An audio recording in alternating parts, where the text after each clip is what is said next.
Hello, guys. Welcome to Idea Bits. My name's Alex, and I'll be discussing various topics on this channel. The first topic that I want to discuss is about becoming an adult. Um, it's a topic that many of us start thinking about in our late teens, and it starts to become a more serious topic that we ponder on about as we uh, come to the end of our education period of our lives and get into society to become a productive member of society.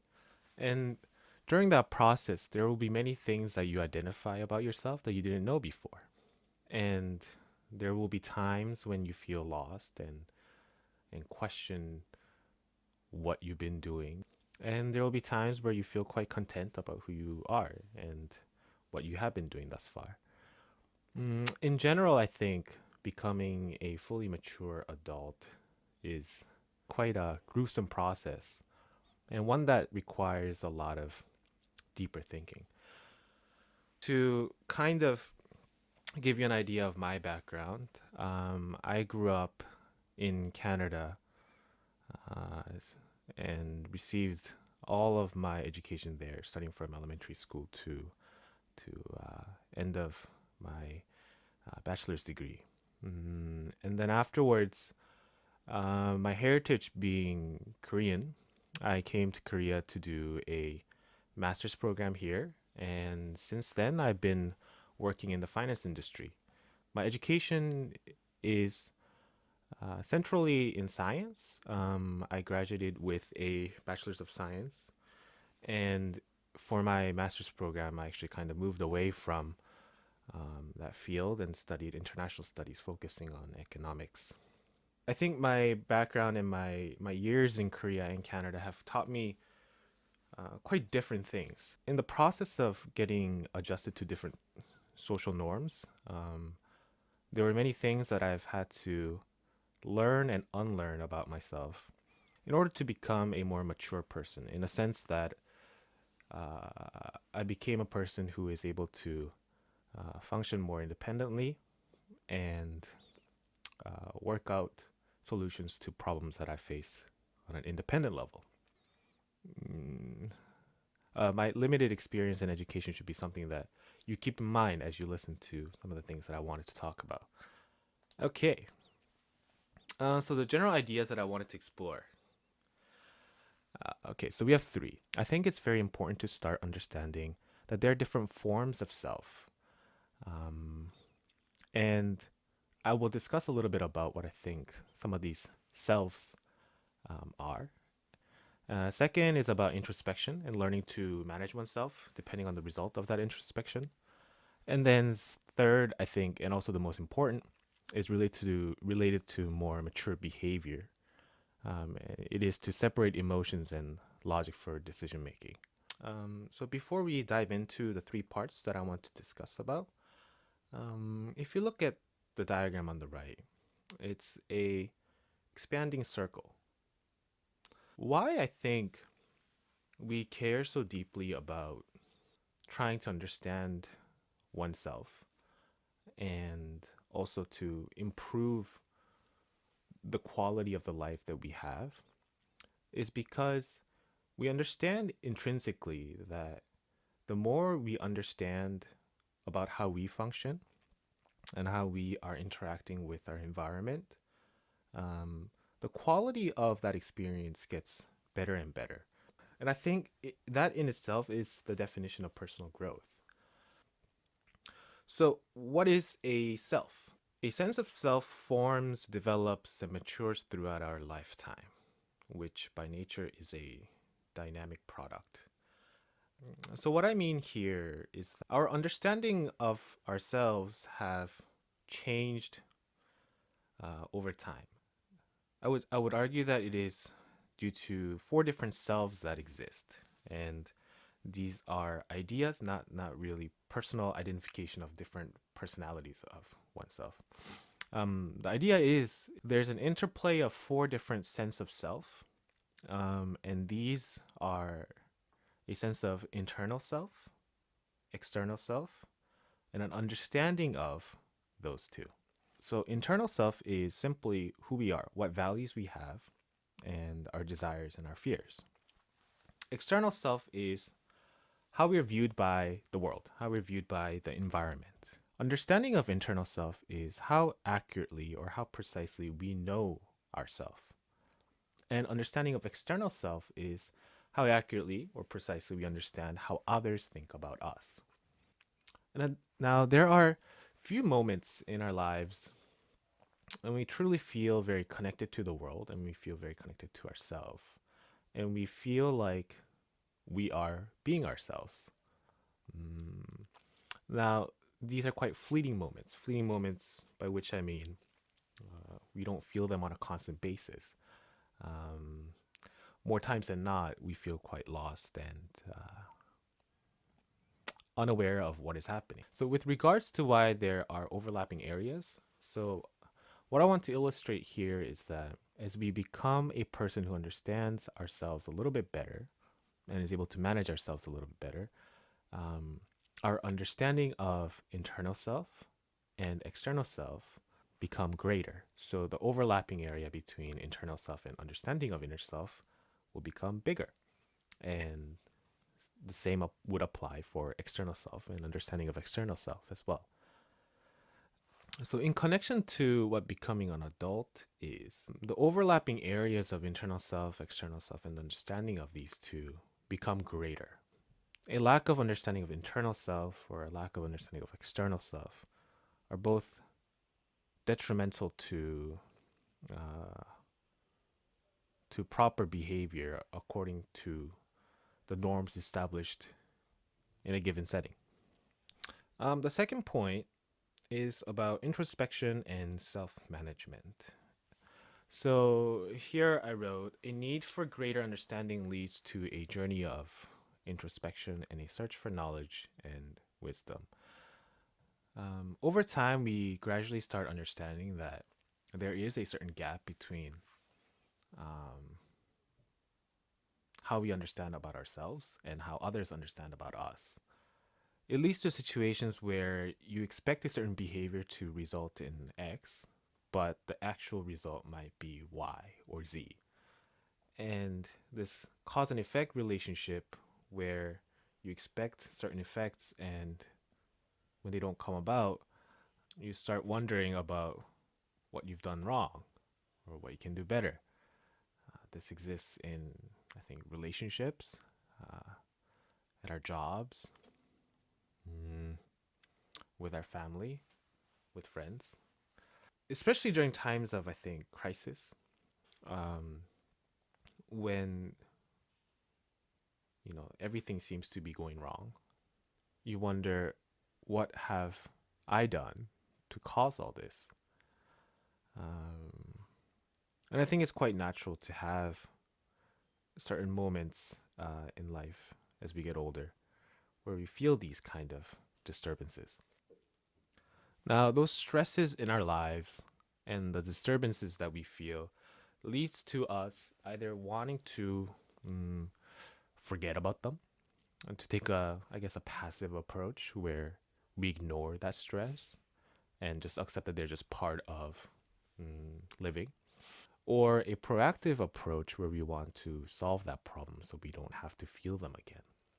Now, that process of trying to solve it leads to situations where we want to start searching for new knowledge and wisdom. So, for example, we Google some of the information that we require, or we might ask elders, like, for example, our parents or friends who've experienced something ahead of us and ask for their advice. The more that you have those moments and the more proactive you become, I think you realize that proactive behavior leads to certain developments in life. And it's quite enjoyable to be able to make small improvements for yourself. It isn't very difficult to be able to find the knowledge that we're seeking for, and also um, to pick out the information that we want. But also, with that comes the problem of identifying what is a believable knowledge, what is a good knowledge, and what is what should be ignored. So there's a lot of noise that needs to be filtered out. I think one key theme that I have observed of more grown up adults is that they realize that they don't know as much. What I mean by that is they're on a constant lookout for new perspectives, um, new facts, new information in order to increase the fundamental basis of how they think and how they behave. Um, and I think key to becoming an adult is to have that desire for more knowledge and for more wisdom. So if you go back a little bit, the cause for our introspection came with the stress of the gap between our internal self and external self. So naturally, the purpose of introspection decreases the gap between the four different senses of self. Here, I want to make a reference to Rochette's paper published in 2003. So, in the paper, there are actually six different levels of self awareness, starting from level zero. Level zero is no awareness. So, I kind of wanted to just remove that from here. So, level one self awareness is differentiation. So, this happens theoretically when you're just born. You're able to understand that there is a certain you and a certain environment. For example, when a baby hears him or herself crying, you understand that there's a certain noise coming out of you, and you understand that you're able to hear that noise in the environment created by you. So level two is situation. So situation is a better understanding of what I think. From my understanding, it's a better understanding of the experiences around you. So understanding that there is a certain world out there and that things in that world are moving. It's dynamic. Things are happening.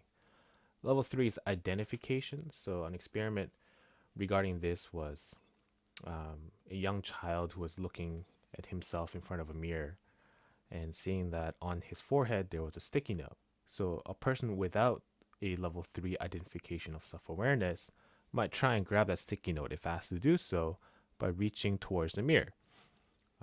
But a person with a level three identification understands that he exists or she exists in this environment reflected on the mirror and is able to grab that sticky note from his forehead or her forehead. Level four, permanence. So permanence is collection of memories. So now it's an accumulation of identifying who you are and the interactions with your environment. And level five, self-consciousness. Now this is a more broad terminology to capture the idea that we start thinking about and we start adjusting our sense of self as we're able to analyze and synthesize information accumulated from our experiences. Self awareness is not a born skill, it's not something that we automatically have. Self awareness is rather something that we can train to improve, like we would train to develop our muscles, or we would train to develop our mental capacity.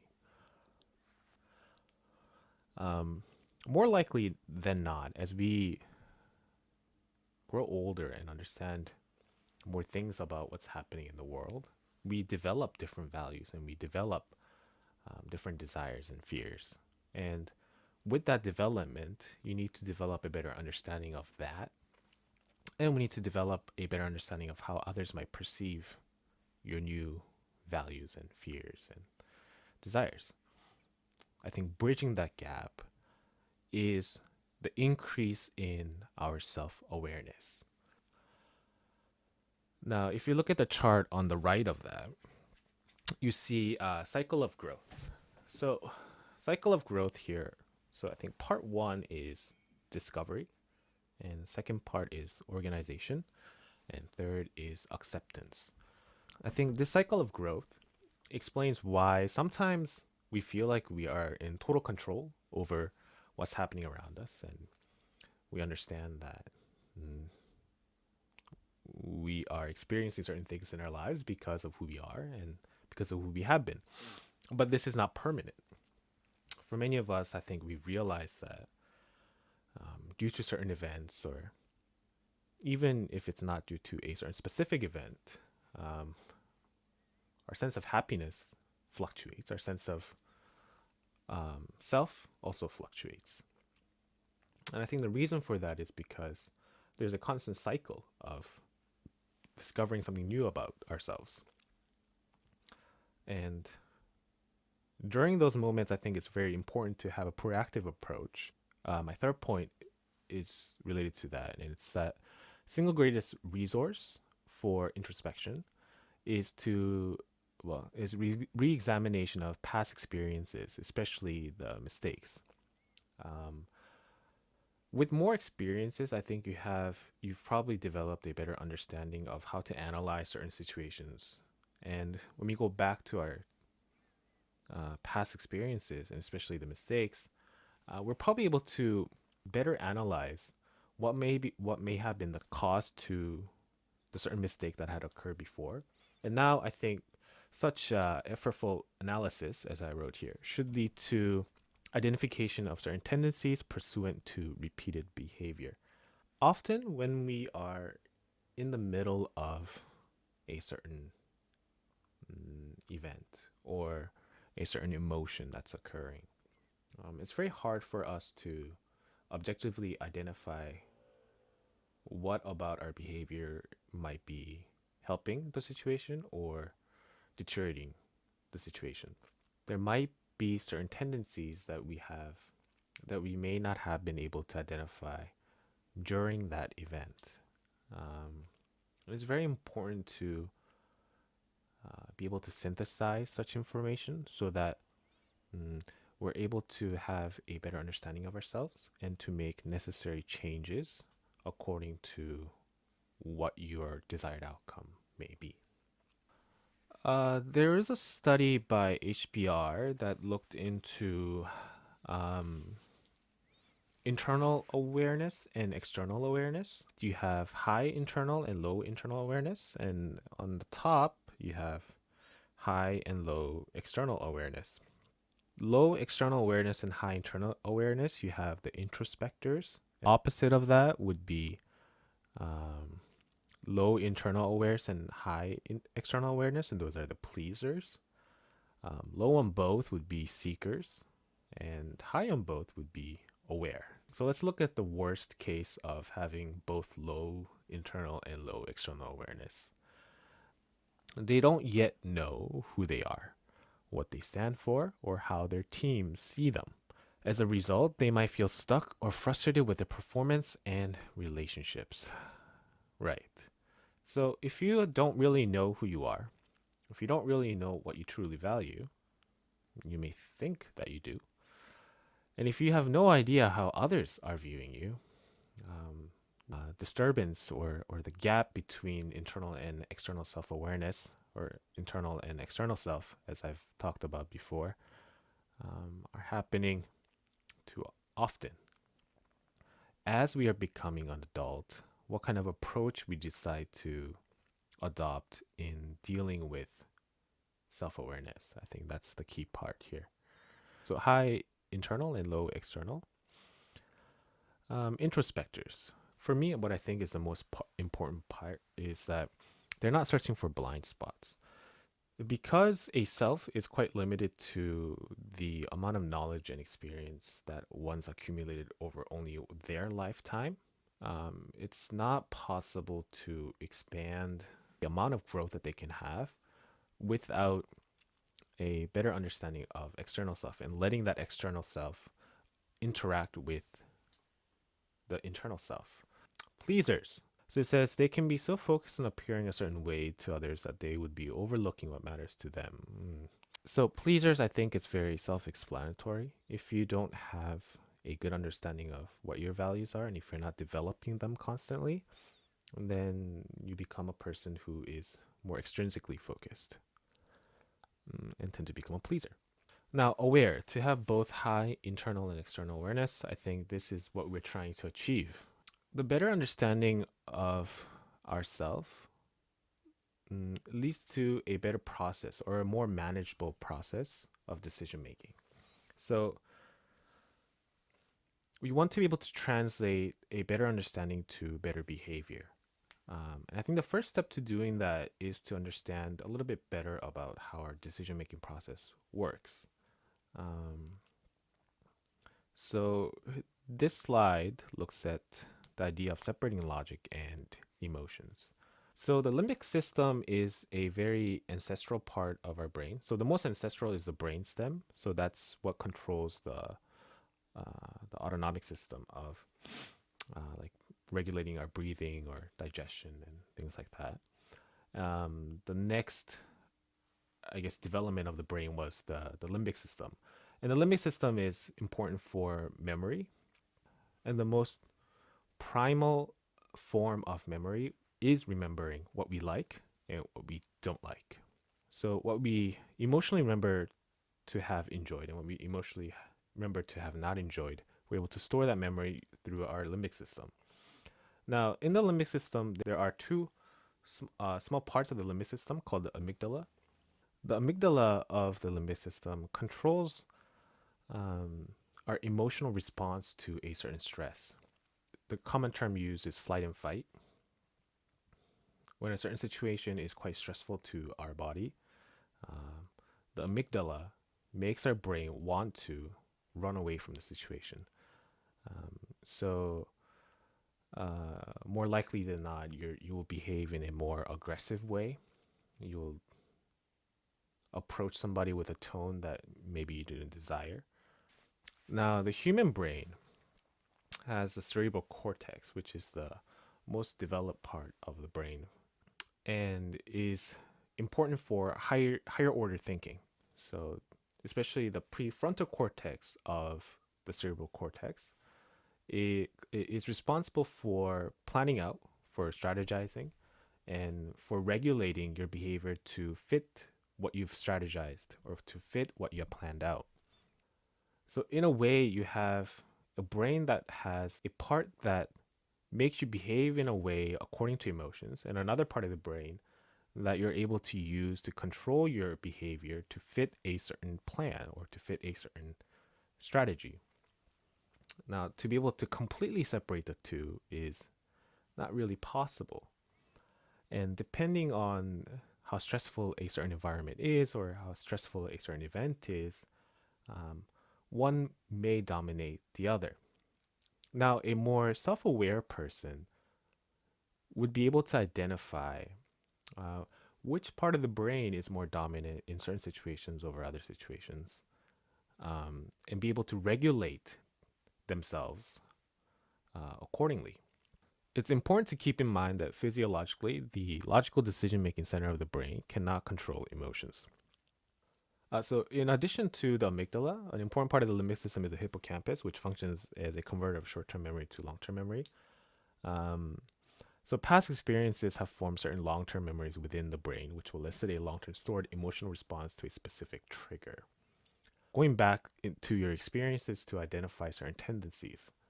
Um, Many of our long term memories are related to habits that we have developed, and these things are not controllable actions, but rather actions that are elicited in response to certain triggers or in response to certain events naturally due to the fact that it's part of our limbic system.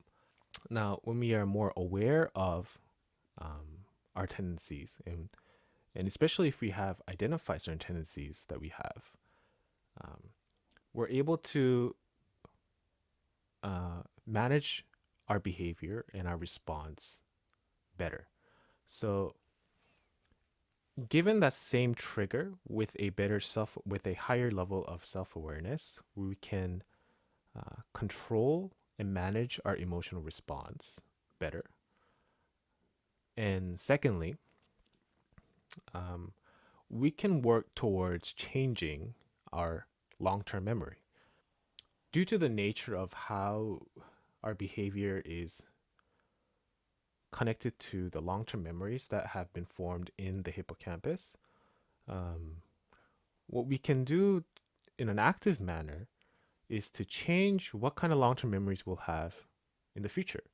So by first identifying the tendencies and by trying to manage them through a um, active behavior, we can form long-term habits, these long-term memories, to be able to behave in ways that we want to behave given a certain event. Okay, so now I know it's a lot easier to remember stories, and mm, an idea like this is discussed in such a conceptual way. It's not very easy to relate as much. So in the series, I'll be using different examples to illustrate these concepts and ideas that I've talked about in order to fully develop these ideas. I hope this introductory video was a little bit helpful. And I'll see you in the next video for part 2 on becoming an adult. Thank you.